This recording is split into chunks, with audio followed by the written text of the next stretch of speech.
Good morning, guys. It is Tuesday night for us, Wednesday morning for you guys. Um, that means Bible study tonight. We're going to start a whole different Bible study. The last few, I don't know, 2-3 months, we were doing a word study, learning how to do a word study, going deep into a word study and how to do it using a concordance, a Bible dictionary, a Greek lexicon, going to the original languages that the scriptures are written in, whether it's Hebrew, Aramaic, or Greek. And these are important things, you know. So hopefully, we were doing a study on devil and demons, and I used that subject to choose to show how to do a word study. So hopefully, you guys got the gist of what it is to do a word study, at least the way I do it. I always like to look into the context and into the original meaning of what a word means.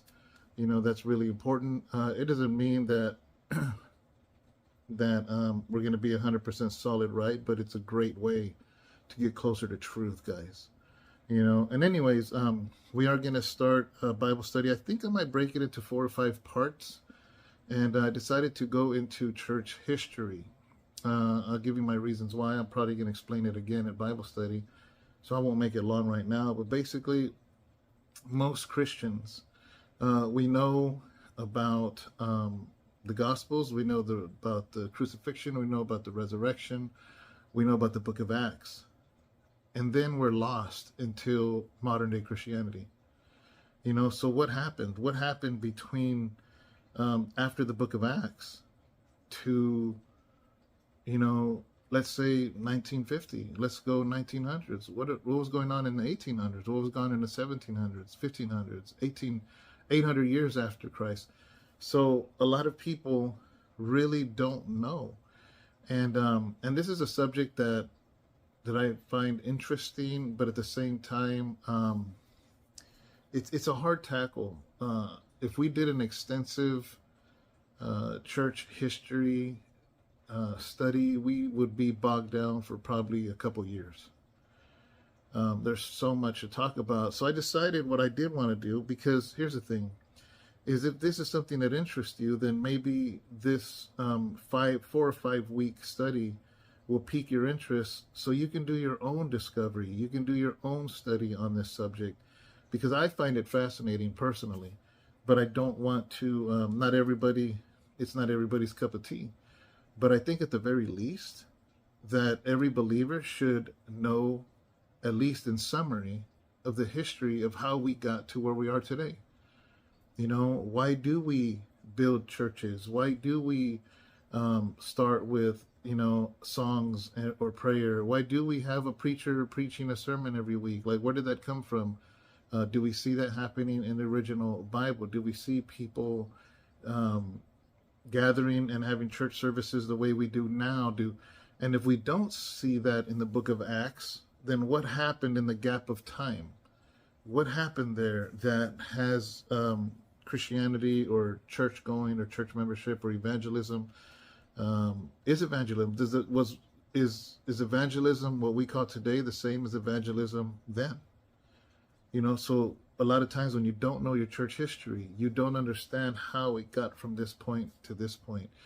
It would be like, you know, for those of you that are older, imagine this. Imagine, and if you're younger, you're not going to get this, but a lot of us growing up, we had regular rotary phones in our house. The phone was wired to a phone line in the house, so you couldn't just talk anywhere you wanted. You had to be by the phone to talk on the phone.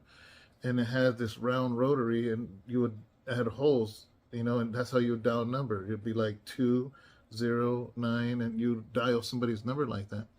Now imagine having that for telephone, and then you go into a coma, and you wake up today, and all of a sudden everybody is talking to people on the smartphone through video, and you could actually see the other person you're talking to. Can you imagine, like, that jump? Like, what happened there? You would go from a rotary phone attached to the wall to somebody being in the middle of a hiking trip on a hill and literally video chatting with somebody, you'll be blown away. And you're like, what happened here? Well, I was in this coma. What happened? And that's just in a few years. Imagine over the last 2,000 years, what happened to Christianity? Why is it where it's at today? Is it good? Is it bad? And I think by getting a summary of church history, it's going to help us get a healthier understanding of why churches are the way they are. And I think a lot of people have criminalized or made bad even church denominations. But maybe there would be more grace if you understood where they came from and how they started and why they started. And why should we have grace? Because most likely, whatever church you're in now is the future's denomination. And even though your church is on fire now, it's like we have to learn to understand and respect why church has evolved the way it has. And a lot of it is because of denominations. They helped push it along where we're at today, But anyways, it's going to be interesting I'm really excited about it. And unfortunately, I don't want to make it too long, but it's going to be in summary, but I believe it's going to be very informative, for you guys. But other than that, looking forward to that. Is another thing I'm looking forward to is Pastor Craig Schlesinger. I always just say Craig because I can't say his last name right. But he's going to be coming and this Friday, Saturday, and Sunday. And we've been really working hard at the church, just getting things right, getting things ready. This is why you haven't had a devotional. Even right now, it's actually 1 o'clock in the morning. So this is going to go live at 3 in the morning, which is in a couple hours, and we got to make our way to the church, tomorrow or today for you guys. And just a lot of things, and not just getting it ready for Craig, Pastor Craig, but even because we're going to do the grocery giveaway this weekend. So not only are we going to have Pastor Craig here, we're also going to have a grocery giveaway on Saturday morning, so and that means the pallets are going to show up on Friday, morning, and we got to get all those pallets. And we don't have a dock at the church. We literally got to unload the pallets piece at a time. The whole pallet wouldn't even fit in the door. So we got to dismantle every single pallet and bring it in, put it in bags. That way Saturday we can distribute those food bags out to families. So that's a lot of work in the midst of Pastor Craig coming, and for that reason, that's why you haven't had a devotional, guys. I apologize, I do.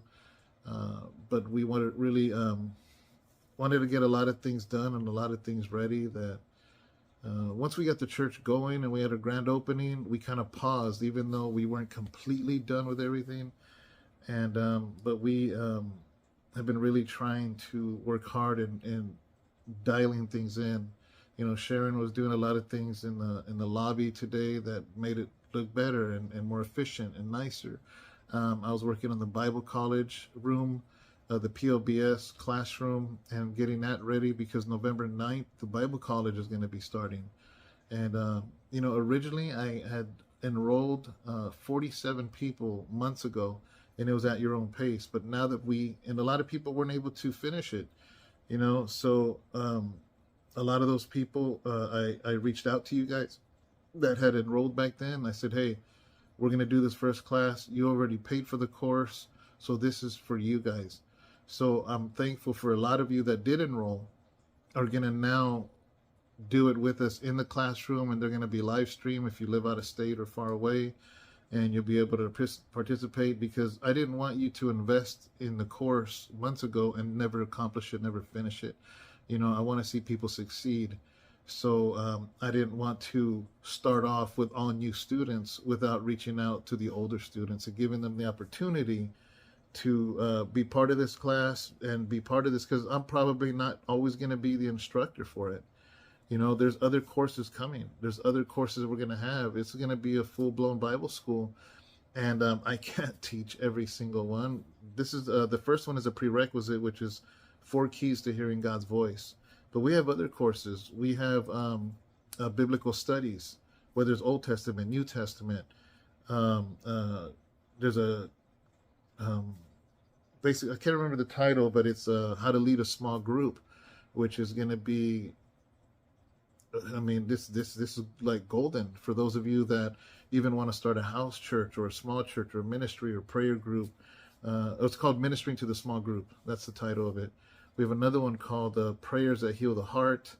That deals with ministry, counseling, which is basically Christian counseling people, especially through a lot of the trauma and things they've gone through, all the way up to deliverance and praying for the sick and praying for the brokenhearted. And man, to me, that's a requirement for anyone that is going to be involved in a leadership ministry, whether it's evangelizing or preaching or pastoring or teaching. It's really key. So there's so many different courses, guys, that we're going to offer, but I can't promise that I'm always going to be teaching this first one, 4 keys to hear the voice of God. What I can promise is this first round, I'm the one that's going to be teaching, and I'm really looking forward to it, and having like I'm so excited because this is going to be officially the first class. It's a 12-week course. The course is it's $197, and that's for enrollment, tuition, textbooks, syllabus, everything involved, with taking the course, everything you need. And they get sent to you if you are not near Modesto. The Bible college that we're a satellite school from the Bible college I graduated from in Buffalo, New York. They will send you all the material that you need, and then boom, from there you become a part of the class. And whether you're there in person or the live stream, because the live stream is going to be private only for those students that are enrolled, But anyways, I'm really excited about that. I don't have a scripture. I don't have a verse. But I did want to do a video and just kind of let you guys know what we've been doing, what we've been up to, and just to say hi, guys. We're going to be live streaming obviously tonight, Wednesday night, for Bible study. We're going to be live streaming Friday with Pastor Craig. We're going to be live streaming Saturday with Pastor Craig. We're going to be live streaming our Sunday service as we always do. So there's a lot of things happening in the midst of that, doing the grocery giveaway. I did do a test run because we completely, Abraham and Benjamin rewired a lot of stuff in the sound that needed rewiring, and tidied things up, fixed things up, adjusted some things. And so tomorrow, which is today for you guys, Sharon's going to do a practice run with worship. I went live.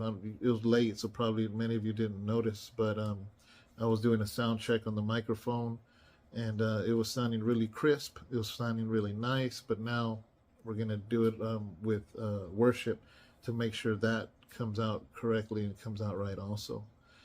But other than that, guys, just keeping watch on the news, watching, making just every day. I'm just looking. I don't have a lot of time to dwell on the news like the first few days after that tragedy happened in Israel. But we have been keeping watch on the things that are going on over there, and just trying to be informed, but at the same time, not let it dwell in our minds so much that it causes, nervous or anxiety or whatever. You can't allow that to happen. Don't let the news do that to you. Just watch it, get informed, see what's going on, and keep it moving, guys, because they'll just keep repeating, and it'll put you in a certain type of mood that is not good and it's not healthy, So anyways, guys, God bless you. Thank you so much. See you tonight for Bible study at 7 o'clock. We start at 6:30 for prayer. So 6:30 we start prayer, and then at 7 we go into worship, and then into the Bible study. So anyways, guys, God bless you. Thank you so much. Have a great, blessed day. See you tonight. God bless.